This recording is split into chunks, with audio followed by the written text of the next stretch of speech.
السلام علیکم ورحمۃ اللہ وبرکاتہ۔ ایم بابو تنولی اسلامک اسٹوڈیو سے آپ کے سامنے محمد فاروق عرف بابو تنولی ایک مرتبہ پھر ڈھیر ساری دعاؤں کے ساتھ حاضر ہے۔ اے رب العالمین ہم سب کو ہدایت اور عافیت والی زندگی نصیب فرما اور وسعت والا رزق حلال نصیب فرما۔ ایم بابو تنولی اسلامک اسٹوڈیو سے سب سے پہلے ہم سارے مل کر آقا دو جہاں صلی اللہ علیہ وسلم کی ذات بابرکات پر درود شریف پڑھتے ہیں۔ آپ بھی مل کر پڑھیے، اللہم صلی علی محمد وعلی آل محمد کما صلیت علی ابراہیم وعلی آل ابراہیم انک حمید مجید۔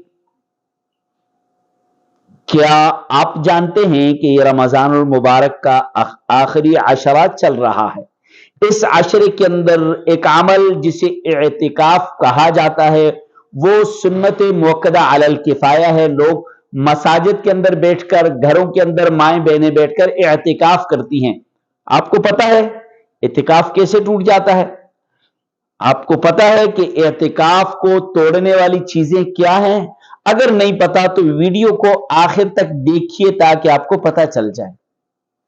جی تو سنیے، کسی طبعی یا شرعی عذر کے بغیر مسجد سے نکلنا، کسی طبعی یا شرعی عذر کے بغیر مسجد سے نکلنا، یہ بات سمجھ آ گئی۔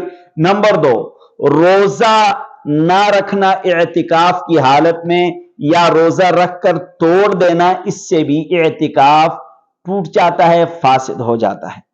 نمبر 3، حالت اعتکاف میں مباشرت کرنا، ملاپ کرنا، حالت اعتکاف میں مباشرت کرنا، ملاپ کرنا، اس سے بھی اعتکاف ٹوٹ جاتا ہے، اس سے بھی اعتکاف ٹوٹ جاتا ہے۔